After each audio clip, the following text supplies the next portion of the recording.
कर दिया। हेलो बच्चों, क्या हाल चाल है आप सभी के। तो मैं डॉक्टर आनंद के शर्मा आपके लिए आपकी बहुत रिक्वेस्ट पर कि सर आप अपना एक यूट्यूब चैनल खोल लीजिए, है ना, जिससे कि हम सभी जो है बोर्ड एग्जाम 2024 तक आपके साथ जुड़े रहें और आपके ज्ञान का फायदा उठा सकें। तो मेरे प्यारे छात्रों एवं छात्राओं, विद्यार्थियों, मैं आपके लिए लेके आया हूं मिशन बोर्ड परीक्षा 2024 इंटरमीडिएट क्लास के लिए। मैं यहां आपको फास्ट ट्रैक रिवीजन भौतिक विज्ञान मतलब फिजिक्स का चलेगा।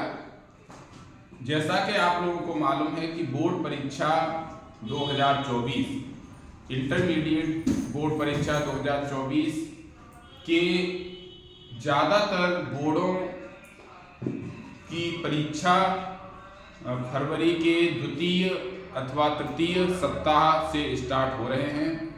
जैसा कि आपको मालूम है कि यूपी बोर्ड की परीक्षा भौतिक विज्ञान की परीक्षा 4 मार्च व सीबीएसई बोर्ड की परीक्षा भी 4 मार्च को ही होना प्रस्तावित है।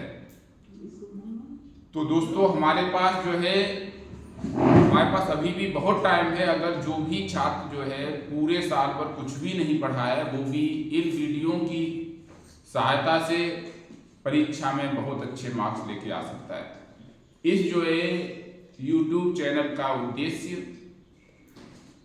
ज़्यादा से ज़्यादा बच्चों तक भौतिक विज्ञान को पहुंचाना है, ओके, जिससे वो अपने बोर्ड परीक्षा में अधिक से अधिक मार्क्स लेके आ सकें। प्रत्येक छात्र जो है भौतिक विज्ञान के सब्जेक्ट में पास होना चाहिए, कोई भी जो है फेल ना हो। इसीलिए मैं आपके लिए ये फास्ट ट्रैक कोर्स का दोहराव लेकर आया हूं। दोस्तों जैसा कि मालूम है कि बोर्ड द्वारा आपके पाठ्यक्रम में 9 यूनिट्स हैं जो 14 अध्याय में बटी हुई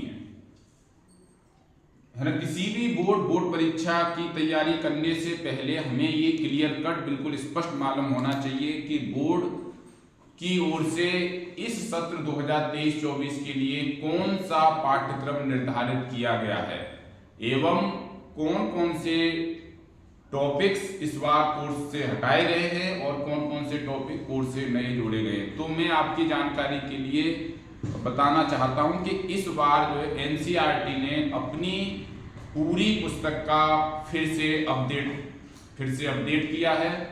तो उन्होंने बहुत सारे टॉपिक हटाए हैं इस बार। तो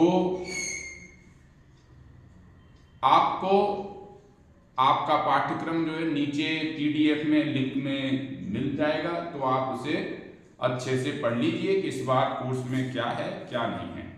ओके, यदि एग्जाम में ऐसा कोई प्रश्न आता है जो है आपके कोर्स से बाहर है, तब भी वो आपको जो है सॉल्व करके आना है। कोई भी प्रश्न आपको छोड़ना नहीं है, इस बात को आप ख्याल रखेंगे।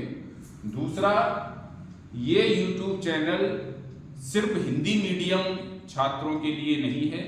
इस पे मैं सीबीएसई बोर्ड, आईसीएसई बोर्ड और किसी भी इंटरनेशनल बोर्ड जैसे कि जो ऑक्सफोर्ड, कैम्ब्रिज के इंग्लिश मीडियम बोर्ड हैं जो उनके भी लेक्चर जो है अपडेट करता रहूँगा। मेरा उद्देश्य यह है कि जल्द से जल्द इस कोर्स को फिनिश किया जाए, है ना। लगभग आपके बोर्ड एग्जाम होने से, है ना, करीब 15-20 दिन पहले इस कोर्स को मैं ख़त्म करने की कोशिश करूँगा।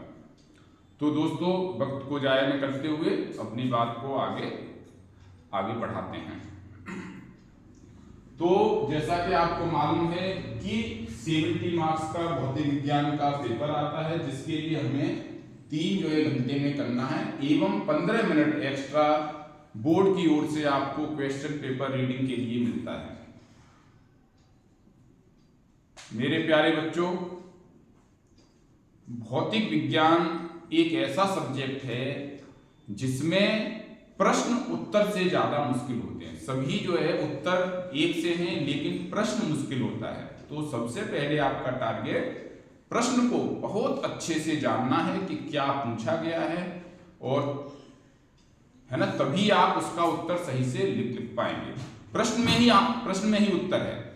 ओके, यदि आप प्रश्न को अच्छी तरह से जान जाते हैं तो आप ये मान लीजिए 70% आंसर आपका आ गया, सिर्फ 30% आपको कोशिश करनी है, आपका आंसर आ जाएगा।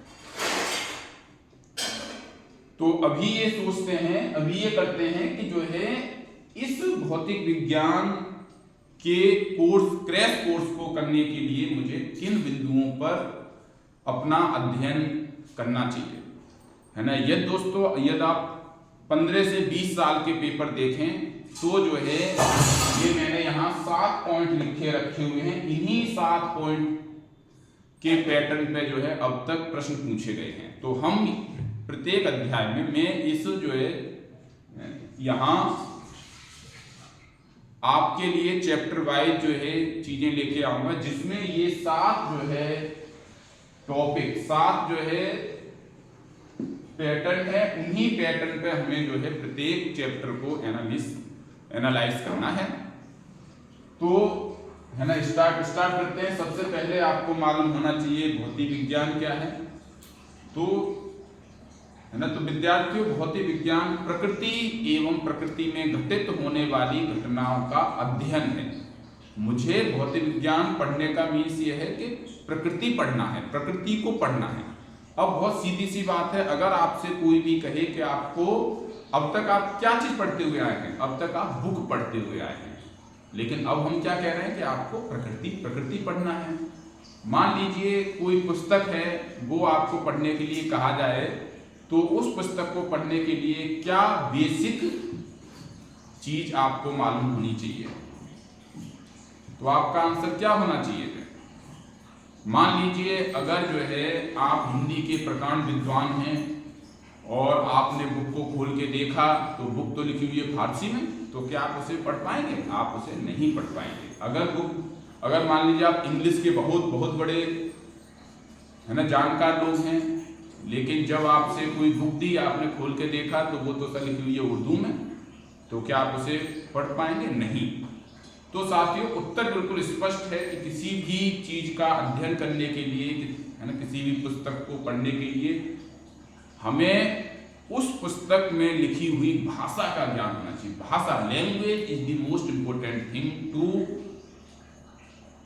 Read a book. उस जस्ट लाइक दैट, ठीक उसी प्रकार से प्रकृति का अध्ययन करने के लिए हमें प्रकृति की भाषा आनी चाहिए। अगर हमें प्रकृति की भाषा आ जाएगी तो हम प्रकृति को बहुत आसानी से पढ़ पाएंगे। तो मित्रों, अब ये जानना है कि प्रकृति की भाषा क्या है। तो आपको मालूम होना चाहिए प्रकृति की भाषा मैथमेटिक्स है, यानी गणित। इसका तात्पर्य यह है कि प्रकृति में होने वाली प्रत्येक घटना एक गणितीय सूत्र के तहत घटित हो रही है। अर्थात प्रकृति में घटित होने वाली प्रत्येक घटना के लिए एक गणितीय सूत्र लिखा जा सकता है। इसी पैटर्न को हम ध्यान में रखते हुए अपना भौतिक विज्ञान का कोर्स सीखेंगे। कुछ छात्रों की क्वेरी रहती है कि सर जो हम तो बायोलॉजी के हैं, हमसे तो हमारे पास तो मैथमेटिक्स है ही नहीं। तो मैं आप लोगों के लिए यह स्पष्ट कर देना चाहता हूं कि भौतिक विज्ञान में यूज होने वाला मैथमेटिक्स बहुत ही लोअर क्लास का है। 7th 8th 9th 10th level का जो है गणित में इस्तेमाल होता है। तो दोस्तों, तो प्रकृति की भाषा मैथ्स है, तो हर चैप्टर में जो भी मैथमेटिकल फॉर्मूला आएंगे वो आपकी मास्टर की है। Each and everything can be extracted with the help of mathematical formula। गणितीय सूत्र की सहायता से भौतिक विज्ञान की हर चीज आप एक्सप्लेन कर सकते हैं। तो दोस्तों, जब भी कोई भी जो है फॉर्मूला आए तो आप उसे अच्छे से साथ जानिए और अच्छे से अपने दिल में बैठा के रखिए, क्योंकि जो है भौतिक राशि का सूत्र ही आपको जो है आगे सब कुछ चीजें जो है बता सकता है। तो देखिए, सबसे पहले जो है टाइप का पैटर्न मैंने किया नोटिस कि जो है बोर्ड परीक्षा में किसी भौतिक राशि की परिभाषा या उसका SI मात्रक पूछते हैं।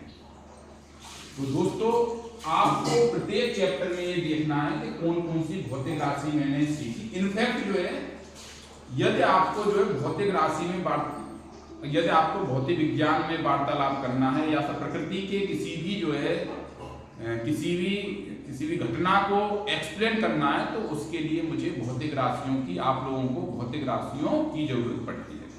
तो प्रत्येक अध्याय में देखना है कि हमने कितनी भौतिक राशि सीखी, उनके क्या नाम है, उनके संकेत। हर जो है भौतिक राशि के लिए संकेत होता है। हालांकि संकेत जो है हार्ड एंड फास्ट नहीं है कि सब पी है तो पी ही मानना है, लेकिन हमें यहाँ वो संकेत यूज करने हैं जो मार्केट में लोग जनरली यूज करते हैं, या जो है उस भौतिक राशि के लिए कॉमनली वो संकेत इस्तेमाल होता है। तो संकेत, इसके बाद हमें ध्यान देना है परिभाषा और ऐसा ही मान सकता है। दोस्तों दूसरा पैटर्न देखा है कि हमें कभी कभी है ना, हमें पूछा जाता है कि भौतिक राशियों के मापन के लिए सूत्र लिखिए, है ना। मान लीजिए आपसे सब पूछा गया कि स्वप्रेरण गुणांक के लिए सूत्र लिखिए, या जो है संधारित्र, ओके, संधारित्र की धारता के लिए सूत्र लिखिए, या किसी कुंडली में चुंबकीय ऊर्जा के लिए सूत्र लिखिए।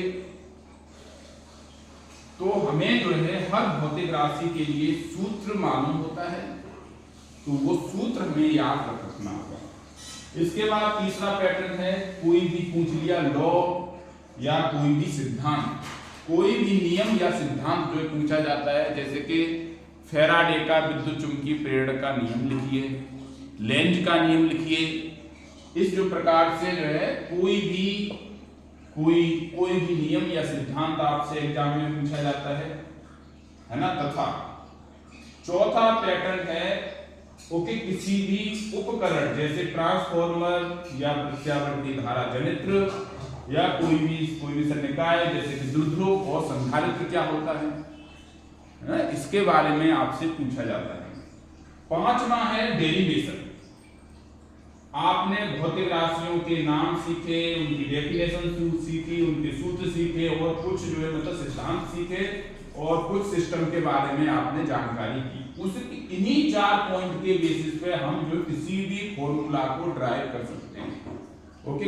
तो उसमें पूछा जाता है कि सर इसे सिद्ध कीजिए या व्यंजक स्थापित कीजिए, तो आप जो इन 4 की सहायता से 5वां अपने आप कर सकते हैं। इसमें आपको बहुत लोअर लेवल का मैथमेटिक्स इस्तेमाल करना है, और उसकी सहायता से आप बहुत आसानी से कोई भी व्यंजक या सूत्र स्थापित कर सकते हैं। हम देखेंगे जो है आपके लिए, हम पूरे टाइम जो है इन्हीं चीजों को ध्यान में रखते हुए प्रत्येक चैप्टर को करेंगे। तथा छठा पैटर्न ये है कि कभी कभी पूछ लेते हैं कि कारण बताओ कि आकाश का रंग नीला क्यों होता है, बादलों का रंग काला क्यों होता है, सनसेट व सनराइज के टाइम पे सूर्य का रंग लाल क्यों होता है। ऐसे बहुत सारे प्रश्न जो है कभी कभी पूछते हैं, है ना। तो पूछते हैं कारण बताओ ऐसा क्यों होता है ना। या आप इन्हें इस टाइप से जान सकते हो कि दैनिक जीवन में भौतिक विज्ञान के सिद्धांतों का अनुप्रयोग।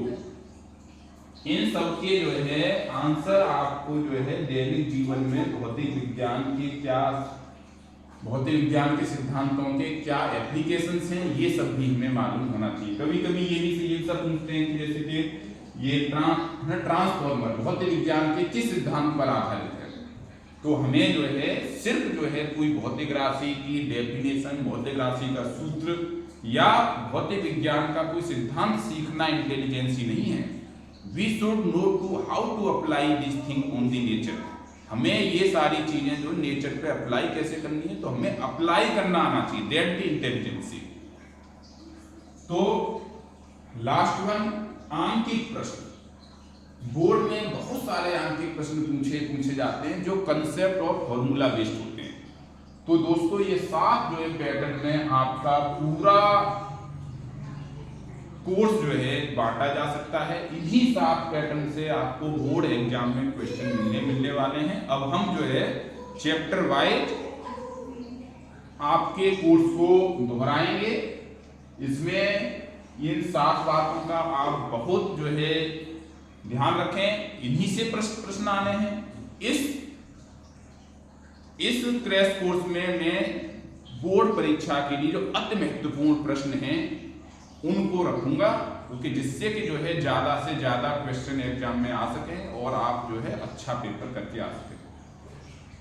मेरा उद्देश्य ये भी है कि आपको भौतिक विज्ञान की सही जानकारी रहे एवं भौतिक विज्ञान को आप एंजॉय करें। भौतिक विज्ञान एक ऐसा सब्जेक्ट है जिसमें प्रत्येक व्यक्ति की जिज्ञासा रहती है कि प्रकृति में क्या हो रहा है।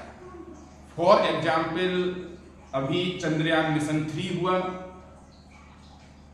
तो मैंने ये नोटिस किया कि जो है यूकेजी और क्लास फर्स्ट के बच्चे भी चंद्रयान मिशन को जानने के लिए उत्सुक थे। उन्हें ये मालूम था कि चंद्रयान मिशन क्या है, इसकी लॉन्चिंग कब हो रही है और इसके कौन कौन से पार्ट हैं, लैंडर है, ये सारी बातें उन्हें जो है मालूम थी। उसमें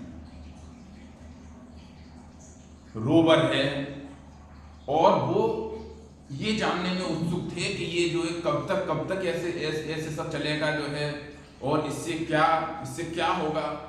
तो भौतिक विज्ञान में सभी लोगों का इंटरेस्ट होता है, उसे सब जानना चाहते हैं। इसीलिए भौतिक विज्ञान just a subject to enjoy the thing, to enjoy the nature. भाई बताओ, प्रकृति के बारे में कौन नहीं जानना चाहेगा। हर कोई जानना चाहेगा कि प्रकृति में जो घटनाएं हो रही हैं वो किस जो है लॉजिक के तहत हो रही हैं और उनका क्या मीनिंग है।